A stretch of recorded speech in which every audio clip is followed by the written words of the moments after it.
Regis from the road. That's right, I'm traveling right now, so there's a weird hotel behind me, the camera, the mic quality are all probably worse, but that can't stop the review train. 2 new cards have been revealed.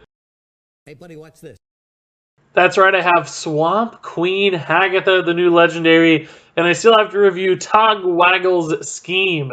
So if you don't have a lot of time, you just want to hear my 5-star ratings, you can jump to the quick reviews using the link in the description below. Otherwise, let's jump into the detailed reviews. Up first here is Queen Hagatha, new legendary minion, of course based on our good friend Hagatha. For Shaman, 7 mana 5/5. The battle cry reads, add a 5/5 horror to your hand. Teach it 2 Shaman spells.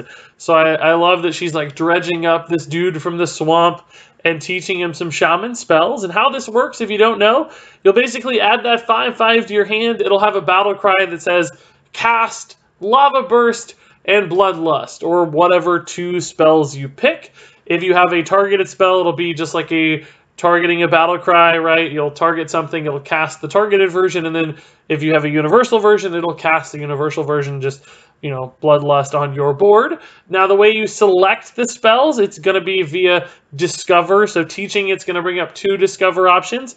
It can be a targeted spell the first time around. If it is a targeted spell the first time, the second time, it won't be another targeted spell. It'll just be something that's universal casting those Bloodlust style effects that you don't have to target, or, like the Stormbringer, those sorts of things. Now, if you get a non-targeted spell the first time around, you can get 2 non-targeted spells. You could get Lightning Storm and Bloodlust. But if you get that targeted one the first time, you won't get a second targeted one. So it's impossible to get 2 targeted effects. It'll always be a targeted and a universal spell, or a universal spell and a universal spell. Some people thought it was guaranteed to be targeted and universal. That's not true. Peter Whalen has already confirmed on Twitter that it is possible to just get 2 universal casts. So what that means is you have a lot of spells to pick from and a lot of variables, and who knows what you're going to end up with on this horror when it gets added to your hand. But regardless, it's going to be a 5 mana 5/5 that casts 2 spells. And that's pretty cool, right? That's a lot of value packed into a single 5 mana play.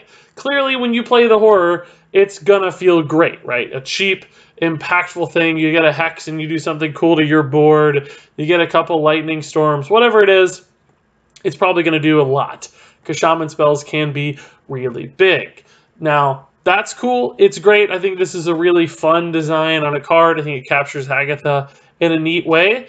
But I am going to say, I don't think this card is as good as most people are saying. If you have reasons to disagree, I can't wait to hear them.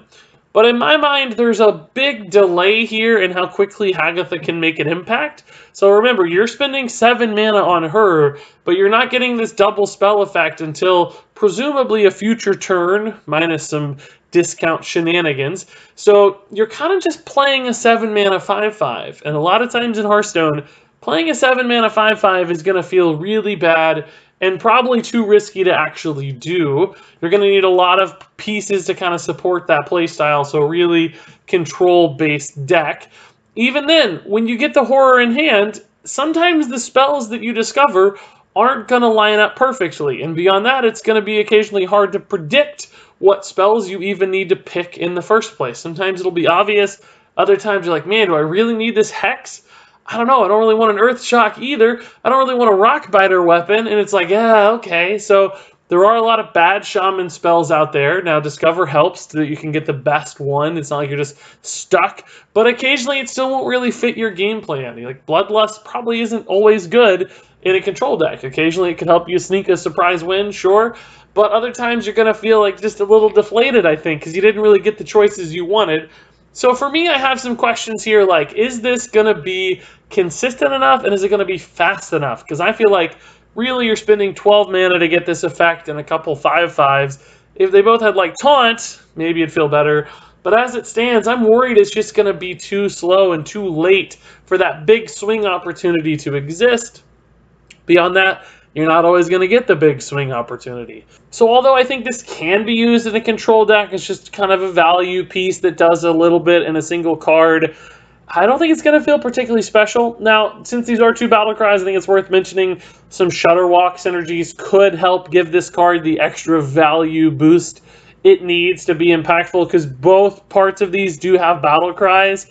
So you both get to add an extra 5/5 to your hand, but you also get the battle cry from the 5/5 itself. So maybe if you support it with a Shutterwalk control deck, it could work. I still just have my doubts and I have my questions. A lot of people are rating this card really well. I'm not seeing it as clearly as they are. There's promise, but ultimately I think it's going to fall a little short of that promise and probably just feel like an okay card, not a great one.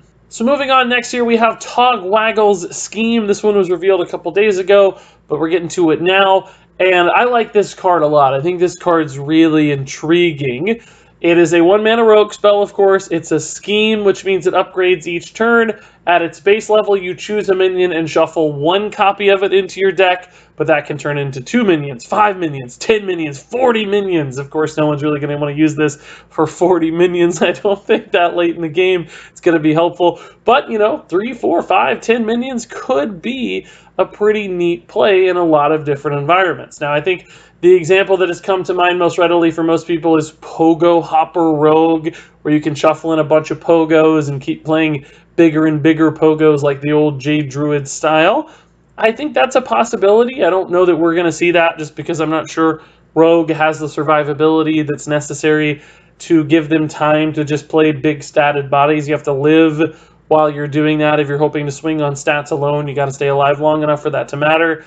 It's a possibility, we'll see. But I don't think you necessarily need Pogo for a card like this to be intriguing, because if you look at it, right, it's a 1-mana spell, which Rogue loves already. Cheap spells are great for Rogue. They set up combos. They play with Gadget and Auctioneer.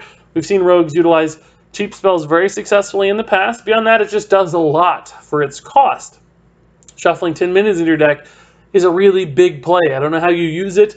Maybe it's combos, maybe it's Pogo Hoppers, maybe you just take your opponent's Amara or something and shuffle it into your deck. I know she's rotating, but you get the idea. Some kind of big value card your opponent plays. You just copy that and put it into your deck.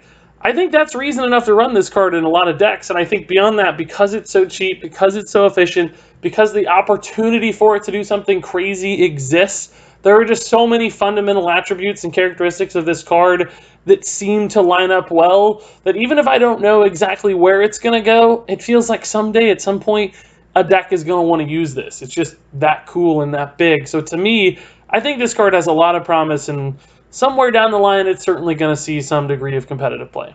All that said, that wraps it up for my detailed reviews. Now let's jump into the quick reviews. Swampqueen Hagatha is a 3-star card. Togwaggle Scheme is a 4-star card. And there you go, folks. Review number 2 is done. I know just a couple cards there, but I'm on the road. I got to make it work, so we'll squeeze it in. 2 cards if we can. That's fine by me. That said, I hope you guys review these too. Share your thoughts in the comments below. Why listen to me when 50,000 other people can share their opinions too? So I want to hear what you guys have to say. But until then, thank you so very much for watching. And until next time, game on.